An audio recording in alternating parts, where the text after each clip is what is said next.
Welcome back to another amazing episode of the FitBiz Journey podcast.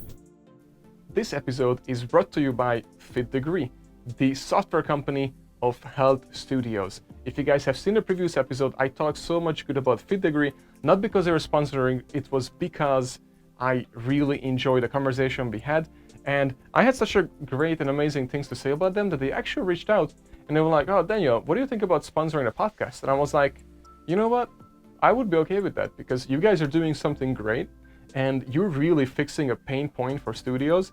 I have no problem putting you in front of my audience. It's different. If a company comes in and try to sponsor us and I don't believe in it, then I won't let them to sponsor us. And as you guys know me, in the past 3 years, we had no sponsors on purpose because I have not found a company that we would like to promote to our audience, to you guys. And now we finally found one. So I'm super happy to share it with you guys. This is not their sponsored message. This is my sponsored message about them. And I want to let you know that there will be a sponsored message going forward about them. So guys, make sure to check it out. If you haven't seen an episode, we will link it in, and enjoy this episode brought to you by FitDegree. Guys, in this episode, I have the one and only Stefi Cohen. That's right, Stefi Cohen is joining us, and she is an amazing guy. She's the co-founder of Higher Performance and also the world record holder of many records in powerlifting. When you Google her name, the first thing that comes up is literally her breaking every record that is out there in powerlifting, and she's being featured by every single magazine that is out there. And not only that, but she has millions of followers, and she's an amazing human being, and I'm so grateful that she took time to able to come on our podcast and answer some of the questions that you guys actually submitted. So let's get to it, because I have some really awesome questions, and we got some personal questions, business questions, and health and fitness questions. Even mental health came up. And you know, as a top athlete like Michael Jordan and all these people who are all the way on the top like Tiger Woods, Stefi Cohen is one of those athletes as well, because she is literally the top. There's no more top in powerlifting than Stefi Cohen. So I'm super excited to pick her brain a little bit and give you guys what you need to hear in every possible way. Like I said, from business, from health, from happiness, from performance, from training, we talk about it all. I'm honored to be on the podcast today and have a conversation with you about anything that you want to ask me. So thank you so much for inviting me, and I hope this is a great conversation. Thank you so much. I really appreciate it, Stefi, because I know you're super busy, and we tried to schedule this for a little bit because everything is just going amazing, hopefully for you guys. And I know that you have been growing amazingly, personally and business-wise. So that's why I really wanted to have you on the podcast. And our guests, that I shared it to them that you're going to be on it, they were super excited. So I really hope everyone gets a lot out of this. And without further ado, I just wanted to bring up one cool thing, that the first thing that comes up if anybody Googles you, the number one thing, which I thought is amazing, is literally this sentence, which to me, I'm like, wow, this is some accomplishment. But this is what comes up on Google. So it says, Stefi Cohen just broke another 3 powerlifting world records like it was no big deal. That's cool. Yeah, that's literally number one. And this is by a pretty big magazine, and they put everybody else literally behind you. Like, you're number one, they highlight you, and even man, female, you're literally number one. So first thing first, what I want to know is, how did she even get started with powerlifting? And how did she even get to the United States? And the how questions just started rolling into my head. So I'm like, all right, let's just hope she answers everything by me asking, so how did you get started with powerlifting? So it's a long story, but I'm gonna make it as short and sweet as I can. I've been an athlete my entire life. I started playing soccer when I was 8, and ever since I can remember, I've always had kind of this dream of becoming a professional athlete. You know, obviously at the beginning it was with soccer, but I was open to really anything. So I played for the national soccer team back in Venezuela, where I was born and raised, for about 5 years. Ended up moving to the States to go to school. You know, it's a third world country in Venezuela. There's not a lot of opportunities, not a lot of like job security or even job availability. So I wanted to move to the States to get a degree and go to school in a place that's reputable. So when I moved here, I initially went to San Diego State University, where I got a full ride soccer scholarship. But I was faced with a lot of challenges. Culturally, it was difficult. The language barrier was difficult, and then just socially as well. Trying to find my place in society and make friends and whatnot. So, I was faced with a really tough decision. It was kind of either I focus on school and pick up my grades because I wasn't doing very well, or I quit, or I move back to Venezuela and pursue my soccer dream, essentially. But with everything that was happening there, there was a lot of political, social, and economic unrest at that time, and that was just not feasible. It's just Caracas was, and still is, the fourth most dangerous city in the world. So to go back there and put my life at risk made no sense. So I decided, I'm gonna stay here. I'm gonna focus on my studies and see where that takes me. And I ended up moving to Miami to be closer to my family.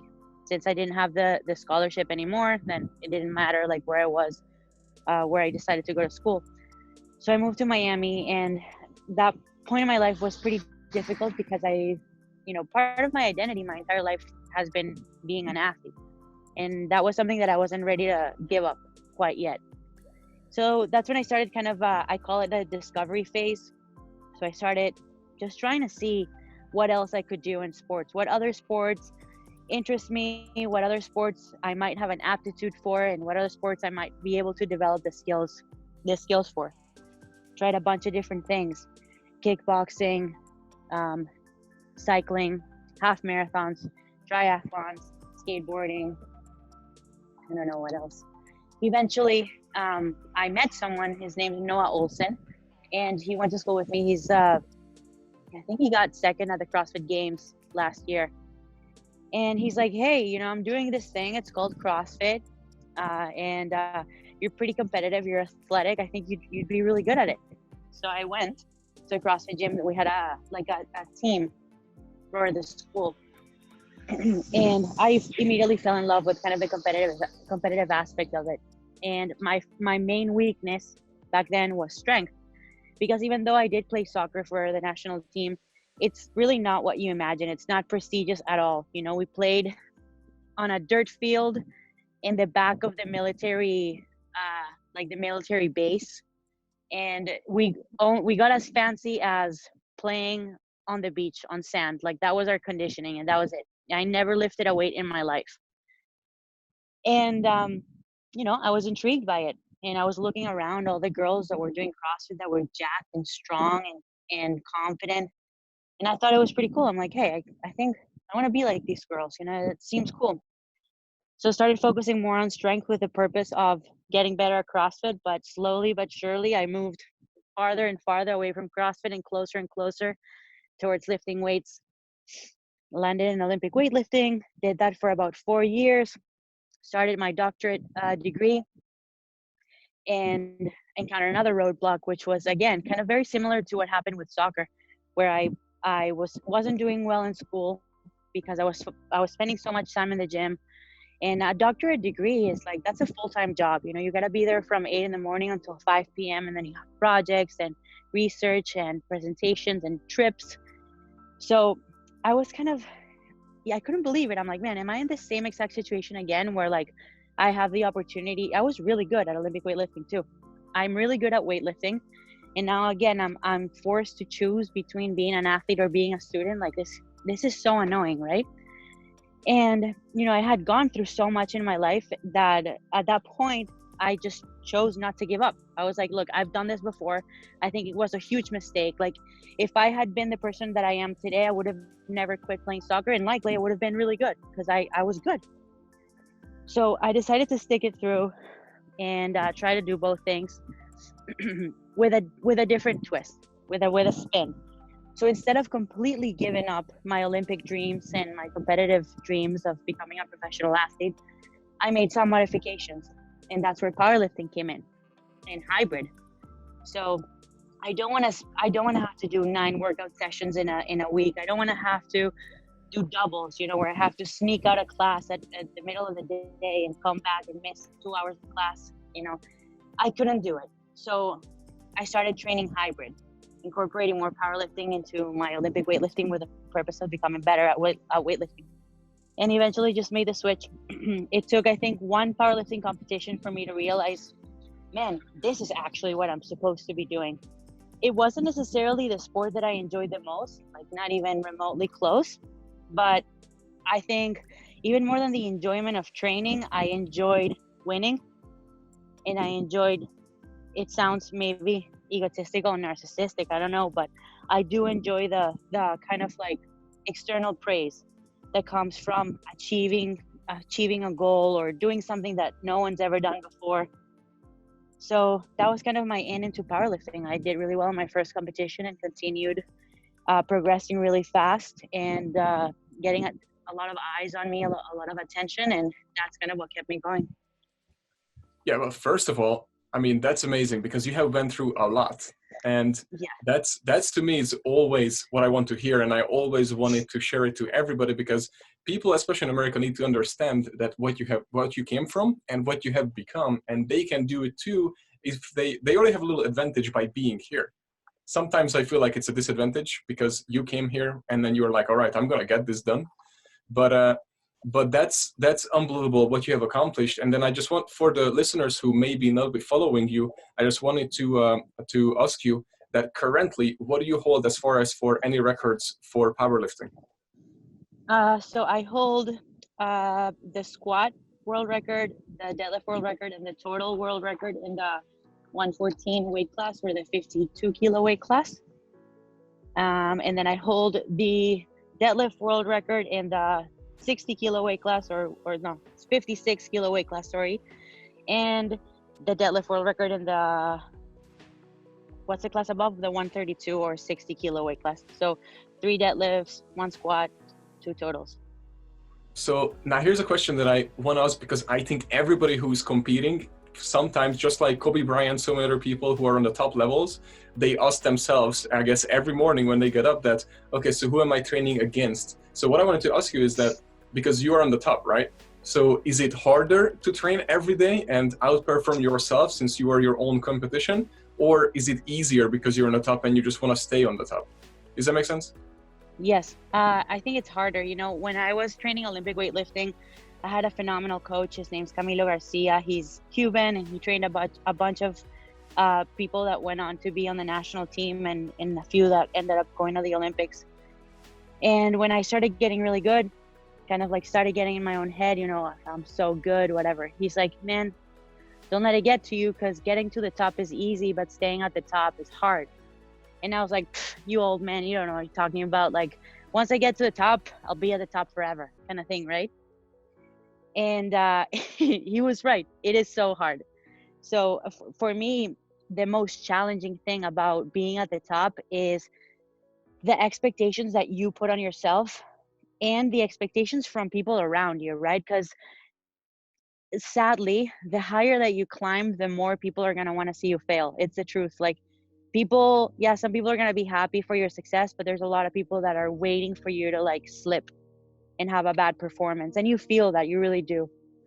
So I mean, it's really difficult. You put a ton of pressure on yourself, and it can weigh you down a lot. So I think that was kind of the weakest area of my game, was my mental strength, especially when I started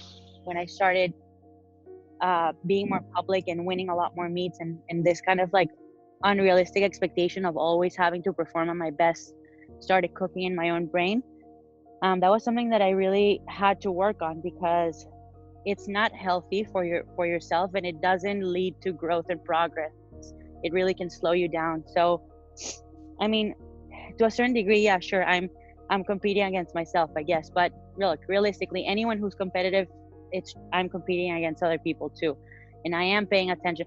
Social media is terrible for that, because you're seeing what other people are doing, and you're feeling like you're falling behind. This is something that I've been talking about a lot lately with this whole quarantine thing, is that for the first time in 5 years, I feel like I'm justified in taking a break. Whereas, you know, the last 5 years, man, I've been just beating myself up, beating my body up so much, pushing when I didn't have to pushing when I didn't have anything else to give, you know, because I always felt like I always was thinking, what's my competition doing? What's this girl doing? She's probably training 3 hours more than me. She's probably doing one extra rep. You know, she's sleeping better. Her nutrition's better. And that, obviously that drives me, but at the same time, it both drives me and it drives me insane. So it's tough. It's a fine balance between kind of using all of that to fuel your fire and train harder, and also not letting it get to you and pardon my French, but fuck with your head, you know? No, I totally get it. And that's why I wanted to ask you too. Well, before what you said made sense about social media, that you can see your competition, they can see you. So I figured then if I were you, I would just start posting that I'm laying on the couch every single day and not training. Maybe tricks them. But no, because if you post like really good training sessions, they get scared too. They're like, oh my God, like, look at what she's doing. There's no way I'm going to be able to beat her. And, you know, I think that also could negatively affect their mindset. So I post all the time. Anytime I hit a PR, it's online 3 seconds later. yeah, that's actually a good point, because in your case, you are number one and you are actually killing everyone out there. So when they look at you, they're like, oh, there's no way I can do this. Exactly. Yeah, good point. Better for me. So after hearing all this and knowing how successful she is in every possible way, I wanted to find out, and I'm sure you guys want to find out too, how is her day looks like a regular day for Stefi Cohen. What you see on Instagram that a person is doing or how they're feeling is always just a highlight reel. You know, everyone has their struggles and everyone has their challenges, including me. You know, when you talk about mental health, like, that's something I struggle with, anxiety and panic attacks.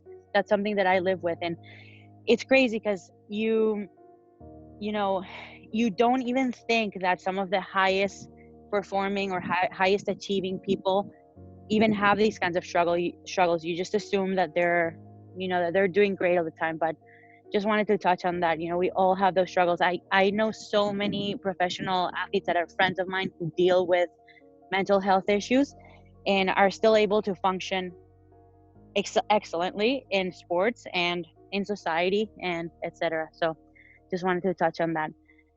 But yeah, my life before quarantine, what does my day look like? So it's changed a ton over the last year or so, because we've added some really amazing assets to our team, really amazing people who've been able to fill in my shoes for a lot of the things that I just didn't enjoy doing. And so, you know, over the last year, I've been mainly focusing on appearances, podcasts, creating content, YouTube videos, Instagram. Networking is huge. You know, some of the people that work with us, they think that, you know, I have people in town pre COVID. I had people in town every weekend. Like, every week there was someone in town that I had to entertain. And in the eyes of my team, it was like, oh, you know, Steph, like, you're just like going out having beers and, you know, doing all these fun things. But in reality, it's like, that's work for me. It's exhausting, right? I have to be on all the time and be in front of the camera and talk and make a good impression and connect with people and build relationships. Like, all of that is super important. So that's kind of the role that I have right now, is more obviously I oversee everything that's happening. We have team meetings every week, sometimes multiple times per week, where my team catches me up on what we're doing, what are some of the projects that we're working on, whether or not I need to, you know, have final say on a decision. But outside of that, I try to keep my brain and my mind as free as possible so I can continue coming up with creative and innovative ways to push the company forward, because ultimately it is my baby, mine and Hayden's, and we're the ones with a vision and with a direction. So for a long time that was hard for me, because my brain power was kind of being used in so many other things, right? Like, who are we going to hire? Is this person doing their job right? I'm going to answer some customer service questions. I have to be in the Facebook group making sure that, you know, people have answers to their questions. I have to do this, that, input programs. Like, I was so scattered that I don't think that my skills were being used and my expertise was being used in the best place. So now I'm just kind of trying to find my place in the business again, and trying to see where I can allocate most of my time to be as productive and effective as possible. I'm so happy that you touched base on the first and this as well, because that's something that many of us struggle with, that especially experience when you experience a huge growth as you guys did, and you're building something amazing, and as with, in person and with clients, meaning like your employees and clients growing both ways. And then just what you said, I want to ask a follow-up question on. So you basically said that you're working on refining that what you're good at the company, right? What you would want to focus on. So would you able to like walk us through for the listeners, because I have know so many gym owners who going through the same thing, that and I think it's okay when they think that I don't know what I'm doing and I want to figure out what I'm best at. So how do you do that? Or how do you have anything or any coach that helps you, or what would you recommend? Obviously, yeah, having mentors is huge. There's a few people that I talk to, figure out what they've been doing. Like I just spoke to Mark Bell today. We had like an hour-long phone conversation, and we were talking. I asked him how his role has changed within the business, as he grows, because he's been in business for about 10 years with Slingshot. And he told me, he's like, honestly, like I'm barely involved in anything. He's like, I've slowly kind of separated myself from it and let my team figure it out. Because for him, the reason is that he just didn't enjoy that part. He doesn't enjoy looking at spreadsheets and figuring out what comes in, what goes out, how many units you're selling. He just doesn't enjoy that. He likes creating new things and coming up with new ideas, but he doesn't feel like he wants to be involved in the execution of things. And there's nothing wrong if, as a business owner, you want to be involved in those things, but I think it needs to be because it needs to be the right reason. Like you want to be involved because it's something that you enjoy, not because you feel like that's what a president of or the owner of the company should be doing. For me, just try as far as finding where I fit in best in the business, it's been a lot of kind of just trial and error, trying to insert myself in different areas and see what I enjoy and see if I can bring something, useful to the table, essentially. Like, I'll give you an example. Right now, we're working with some new software developers because we're redoing our entire website and our software with the long-term goal of eventually having a product that we can sell in the SaaS market. So we want to move away from being a company that sells online workout programs to an IT company, essentially. And I know nothing about that. I don't care about it. I'm not interested in hearing about it. And I have nothing positive to say. So it's like, I remember the first 5 meetings, I was literally going into the meeting. It's me, Hayden, Ian, our COO, who's extremely smart, by the way. And 5, they're called the development shop, dev shop. So it's 5 dev shop guys. And they're talking. And after 10 minutes, I'm like this. My eyes are about to close. And no matter what I did in the following meetings, I tried taking notes, I tried Adderall, coffee, energy drinks. I just could not pay attention because I just don't care. So I tried my best, to try to understand what's going on in the software side of the business, but I just don't get it and I don't want to get it. So I just removed myself. No, that's just an example.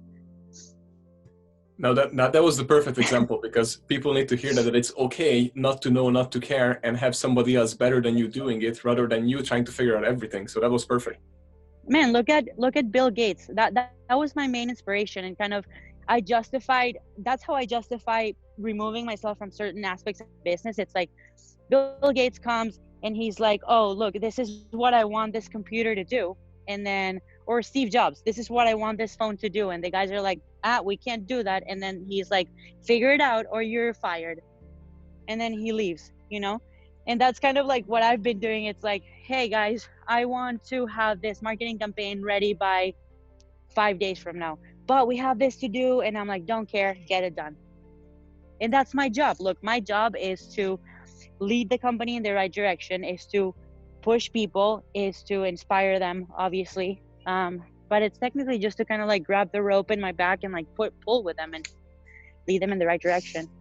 And it's fine if I don't know exactly what I need to do. That's why they're there, right? That's why they're getting paid the big bucks. Exactly. You said it perfectly, because you don't want to be the smartest person in the room. If you are the smartest person in the room, that's not going to end up good for the company. Exactly. And what I was going to ask you, so a few things. This was submitted, this question, to lots of our actual fans and guests, I guess, too.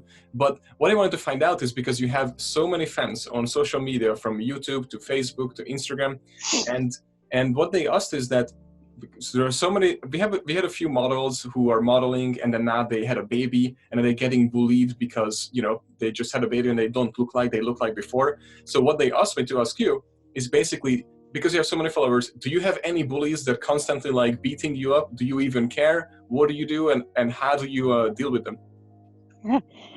That's funny. I laugh because so much. Just this morning, I was doing a live training workout session with this girl called, her name's Valentina. She has like 2.5 million followers, and she looks the total opposite of me. She's tall, shredded but skinny, like really slender looking, beautiful woman. And I'm short and bulky and really muscular. You know, we do completely different things. She's a fitness model and she does high intensity cardio all the time, and I'm a fat power lifter, you know. And I lift heavy weights. And man, I think it was a shock for her followers to see me there, because she always has like these like fitness models on. And at the beginning of the live session, like there were a bunch of comments: who's this roided up dude? She looks like a guy. That's disgusting. So many muscles. That's gross. Blah, blah, blah.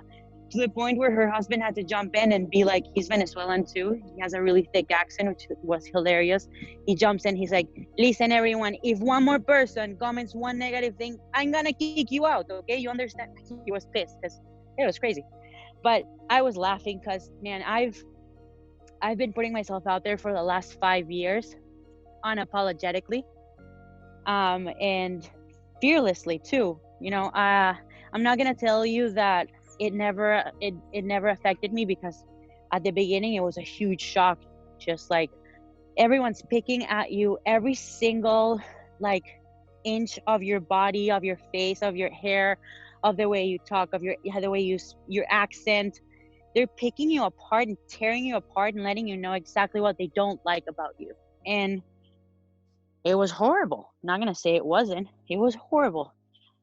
Like even things to do with like my religion. Oh, she's Jewish, or oh, she's whatever. Like just so many things. And at the beginning, it was awful. But I think that the more you hear those things, the thicker your skin grows, and you start also realizing that the reason why people say those things is because, sadly, they're unhappy with who they are. That's the reality. Statistically, you know, I forget what the exact percentage is, but it's like 1 or 2% of the population have some sort of depression, anxiety, or some sort of mental health issue. And if you do the math with like how many comments I get that are negative, it's like about that. You know, say if there's 100 comments, there's always going to be 1 or 2 that are shit. And it just has to do with where they are in their lives. It's a reflection of their own insecurities and of their own sadness, you know. And I don't care anymore. I don't even go in there and read comments anymore. And if I do, I honestly laugh. I don't care. Well, I'm glad to hear that you moved on it, because honestly, that's how I feel about it. That just literally, all right, go move on. But You have to. yeah, exactly. And you know what when I used to be a trainer back in the day, and used to train women especially, you know, the number one thing they always said, if you touch like even a 5-pound weight, they would say, I don't want to look like Arnold. And then, you know, the answer to that is, well, first of all, you're not going to. It's lots of hard work and dedication. So what I wanted to ask you from this question really is that, how long did it actually take you to get you where you are today, if you really start from the beginning, when because I don't think you had it in mind that you're going to be where you are today, but if you would have to like track it back, that when do you think you actually started this journey, and how long did it take you? Man, 28 years. Since the first day I was Agreed. born. That's how long it took me. Yeah, that's the perfect answer. I 100% agree with that. Yeah. Let's find out what is her number one advice for a new coach that's just started out in coaching. Yeah, the best advice is to learn the basics and the fundamentals. It's hard because it's really boring, and we tend to want to skip right straight into the most advanced training techniques and principles. But trying to master the very, very basics, and I'm talking about anatomy. I'm talking about understanding, like, where does a muscle originate? Where does it insert? What nerve runs through it? What's the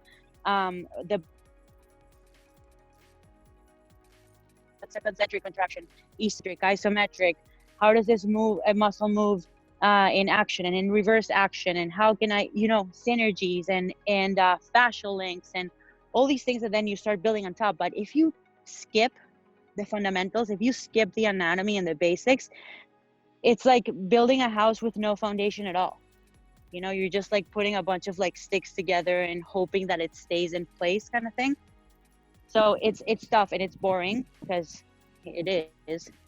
But if you start there, then you have the potential to critically think, and also the potential to come up with your own interpretation of training, which I think is really important.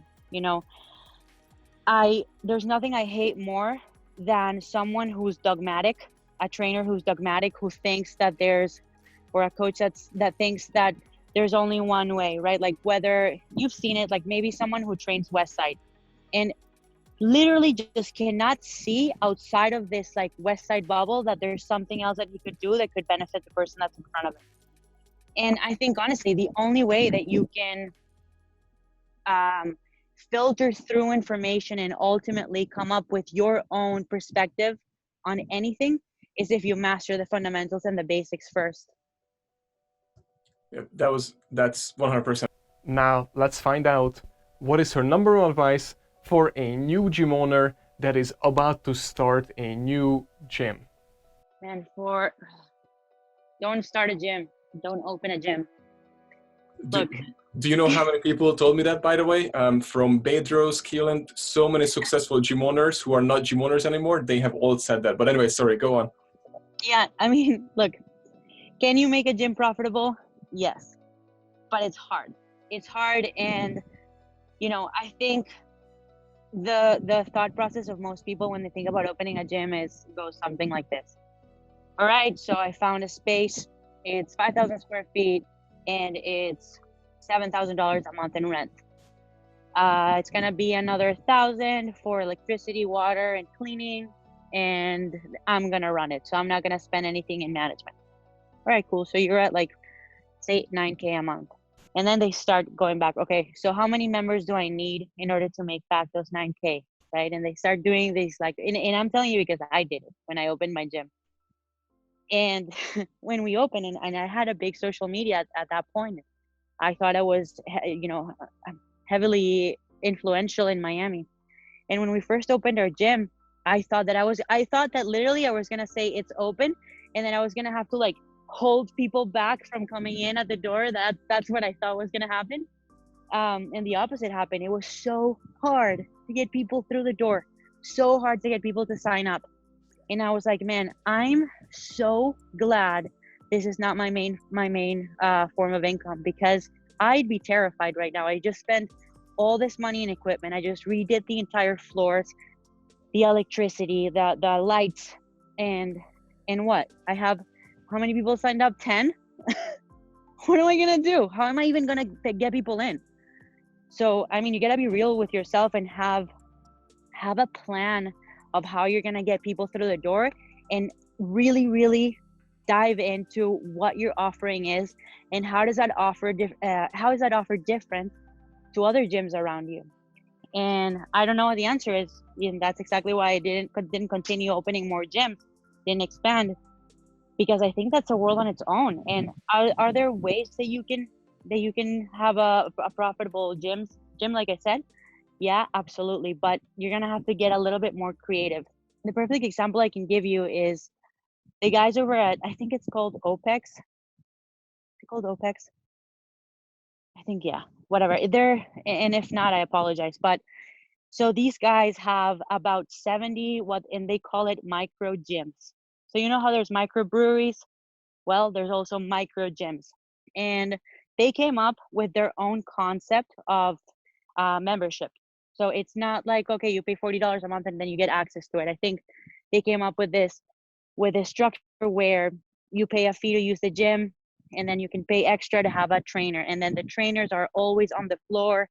You can come in and use the trainers at any time. It's not scheduled. So there could be one trainer could have 8 people at the same time at the same hour. They're just basically overseeing. And anyway, I mean, they've proved that it's a good model, and they have 70 gyms of their own. They didn't franchise, they own all of them, and they're really successful. Same for, like, say, F45. I mean, F45 blew up. So what do they do to differentiate themselves in such a saturated market? How do they market? What was, how fast, or how long did it take them to open the second location, and where did they open the second location? I just don't think that, people who open gyms even think about these things, because you just think you're going to open your doors and people are going to like run right in because you have nice colors and good equipment, or because X and Y is going to train at your gym. And I'm telling you, it just doesn't work that way. So I think people need to be a little bit more intellectual and cerebral when it comes to studying the market and understanding what makes gyms successful. If that's something you want to do, go ahead, but do it right. Study gyms that are successful. Talk to gym owners that have more than one location and ask them how they did it. Gather as much information as you can, and then really, like, put in work, because I'm telling you, you're going to open your doors and you're going to be sitting in your gym alone. So now let's find out what is next for Stefi Cohen and Hybrid Performance. I'm eager to find out what she's cooking. For me, I'm actually, so I decided to take this whole COVID thing as an opportunity to work on other things, other aspects of both, physical fitness and also mental. But so for me, I'm taking a break from powerlifting at least until 2021, primarily because I have no idea when the next competition is going to be. So what's the point on me trying to beat myself up, my body up, when I don't even have a next day to compete? So I'm taking a break from that, and I'm exploring a couple of different things. I'm exploring Olympic boxing, which I'm having a ton of fun with. I think I'm good at it. I found a coach that believes in me, which I think is really important. It's a guy who wants to coach me, enjoys it, and sees that I have potential.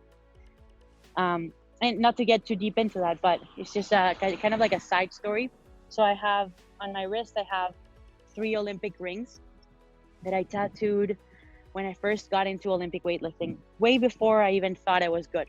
But it was kind of a promise to always give the best of me. It's a promise of excellence, but always in the back of my head. I mean, the dream of going to the Olympics has always been there, and I feel like I have to go. So anyway, this is part of maybe like a second discovery wave for me of, hey, can I do this sport? Maybe I can make it to the Olympics doing boxing, kind of thing. So yeah, so I'm doing some boxing. And then I'm also going to start working with Ben Pekulski. He's a bodybuilding coach, and so smart and so awesome. And tentatively, I would like to compete in the wellness division. I still am not like 100% sure if like I want to put myself on a bodybuilding stage and be objectified and people just rate my body. Like, I don't know if I feel comfortable with that, but I don't know, something to think about. But worst case scenario, I'm still going to go through with it and train alongside Ben, and potentially shoot do a few photo shoots to get myself in the cover of a magazine. So that's the second goal. Go ahead. No, I was just going to say that so far, those are pretty good goals in these downtime. Well, I should say downtimes. Downtown. Yeah. Yeah, it's just fun and different, and, perfectly justified, I think. And as far as hybrid goes, we have so many things that, thanks to COVID, we were able to fast track. There's nothing much to do. And like I said, a lot of my time is gone networking and entertaining people.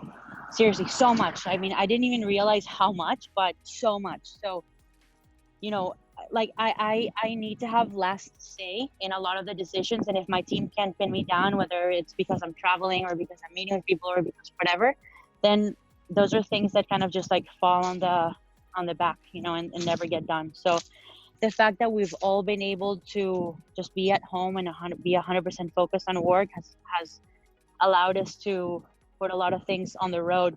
And with that entails, I briefly touched on that, which was in whole, we redid the software, the website, and also redoing the app, which is huge for us. And then we're working on Ian Kaplan, my COO, and I just finished writing a book about back pain that hopefully will end up self-publishing at the end of the year. And now the next kind of project that we're working on is education. We really want to work hard in establishing ourselves as the lead, like the main figure of authority when it comes to training, obviously the general public, but mainly other coaches and trainers out there. We want to be the one-stop shop for all things fitness, including education. And it's something that I'm really passionate about, because for many, many years, I was so confused with all the information that's out there. And I've always felt like I needed one person to kind of filter through all the bullshit and tell me, hey, Steph, this is what you need to know if you want to be successful in the fitness space. So that's kind of what I aspire to do. You know, I want to cover topics from how to train the general public, how to get people strong, how to get people more athletic, how to teach the Olympic lifts, the basics of nutrition, and business as well. So if you're a trainer, a coach, a gym owner, how can you make your business more profitable? And obviously it's all anecdotal. I don't have a formal training in business, but maybe one day I will. It's on my to-do list. But you know, just speaking from experience and giving people advice as far as what we've been able to do and helping them hopefully do something similar. So that's what's on the horizon for us. Oh, and then the Creators. It's an expo that was supposed to happen in November of 2020 right now, but obviously it's postponed. And I'm super excited for that because, you know, for many years being a powerlifter, I never actually felt like a professional athlete, because the biggest meets are sometimes hosted in the back of a gym, and it's grimy and it's small and there's nothing much to it, you know. And I know that, like me, there's so many people who dedicate so much time, energy, effort, and money, and sacrifice so much to get better in the sport because they love it, and they get virtually no recognition, and they don't get to ever feel like a professional athlete, like in competitions. So last year I said, hey, you know what? Why? I'm done complaining. I always complain every time I go to a meet, and I'm like, this meet sucks, or what the hell was this, or I'm so upset that this didn't happen, or that this happened. And I said to myself, man, why are you complaining so much and not doing anything about it? You have the power, the resources, and the energy to do something about it and make an actual difference for things that are bothering you and likely are bothering a lot of other people. So that was kind of my motivation for throwing this expo. It's called the Creators, and the ultimate goal of this expo is to unify the iron sports community. So I want to have Olympic weightlifting, powerlifting, both tested and untested, and hopefully at some point down the line, having strongman and even CrossFit, you know. Obviously that takes a lot more. I don't even know how I would do that, but at least I know how to run a weightlifting and a powerlifting competition. So, and then treat athletes with respect and treat athletes in a way that makes them feel like the professionals that they are. So holding a press, what do you call it? Media press, like kind of like what happens in the UFC, where all of the athletes are lined up and they talk shit to each other about what they're gonna do, and there's media coverage and they prompt them with questions. Then an opening ceremony, finding a clothing sponsor that outfits everyone from judges to volunteers to athletes, and make everyone look really professional and uniform. Having a dress code for coaches in the back, you know. Enough of this showing up to handle a lifter in your flip-flops and your gross tank that I can see your nipples through, man. Like, be a professional, okay? So yeah, mandatory dress code. Everyone's, you know, pants and closed-toed shoes, and closing ceremonies and all these other things, you know. So that's on the athlete side. And then on the spectator side, I hope to put up an event that paints powerlifting and weightlifting and strongman, whatever, in the best light, and that makes people want to be involved with the sport, makes people either want to try it or makes people fans, like really fanatic for the sport, that people would want to keep showing up to these events. And as well for the vendors, right? Then I want to keep attracting brands that want to pump money into the sport. The problem is that where these there's no kind of there's no unifying event, or there's no kind of like starting place for these brands to even find out about athletes or find out about what's happening. So also making it a good experience for vendors where they have enough space, they're brands that are relevant to the sport, and then providing opportunities for them to connect with athletes, maybe the closing ceremony with like a cocktail hour or something like that. So just trying to cover all aspects there. And it is a huge shot in the dark, especially because I've never done anything like that and I have no idea how it will be received. But you know what? I'm willing to take the risk. The worst thing that can happen is that I learn and maybe lose a couple grand, but it's such is life. This is something that you have already, like, this was going to happen in October if there's no shutdown, right? In November, yeah. November, sorry. That's amazing, because that is sounds something that needs to happen, and I'm 100% sure you're going to figure it out, because you have figured out so many other things you had no idea about before. So, exactly. And this is something you're actually passionate about it, because I can hear it on your voice and your facial expression that you just want this to happen, because this would change everything for everyone. 100%. And lastly, I just wanted to, but keep me posted on that, and let me know how I can actually get involved with that, or put more word out of it once there's, for sponsors or whatever it is, because this sounds something that everybody should be involved. And then, for sure. And then lastly, what I wanted to ask you is that where can people find you right now if they want to get in touch with you? You can always find me on Instagram at Stefi Cohen. Actually, my email is linked like on that little button. If you click email, you can message me directly. It's me responding to 100% of those emails. Or you can watch my videos for educational content and longer format content on YouTube. That's Stefi Cohen as well. And you can sign up for our programs at hybridperformancemethod.com, and nutrition and apparel. And one last thing, you have a podcast too, right? That is pretty successful. I do. Yes. Man, we're crushing it, the podcast. I'm loving it. It's so fun. Glad to hear that. And I will link that into the to all the guests too, and all your links to make sure they can check it out. And then lastly, I just wanted to thank you for doing this, because I really appreciate it. And your story is amazing, and I just want to make sure that all of our listeners get out to it. And I'm really hoping that all of our listeners who have not heard of you, but I'm pretty sure they did, because we received lots of questions, that I'm hoping that all the new ones who not heard your story is going to become your lifelong fans as well. Hopefully. Yeah. Thank you so much. All right. Thank you so much. Really appreciate it. Awesome. Thank you. Wow, guys. That what she said about what she wants to accomplish, the red carpet events of powerlifting, basically, Olympics of powerlifting, I should call it. To me, that is, I almost got tears. When she was saying that, I was so happy that somebody's going after for something such a big deal in the powerlifting community. Because yes, I have seen some of those competitions, and yes, they are not very well organized. I mean, I shouldn't say that, because they're very well organized, very well put together, but what she's talking about is taking it from here to here. So that's what just the gap is what I'm talking about, that somebody needed to come in and create that, and she's going to do that. She was already going to do that this year, and now she's going to do it now because of course, COVID-19, but now she's gonna go get to work and get this done. And I will be there. I hope you guys are gonna be there too, because that's going to be amazing. I cannot wait what she's going to do, and I would love to get involved. I already told her that when she's getting closer, reach out to me. I wanna get involved with this because this sounds amazing. Thank you so much, guys, for watching. It means a lot to us, to me, and the community. We have been pumping out episodes for the past 3 years, and we want to give you the best. So don't forget, you can reach out to me at any time on my Facebook, Instagram, YouTube, email, whatever you want, on my website. Just get in touch with me. I will ask any of your questions that you may have. I appreciate all your questions. I get tons of them, and every time when I have free time or travel, which I know I've been slacking a little bit because I don't travel as much, but I respond back as much as I can and as soon as I can. So keep those questions coming, guys. Thank you so much.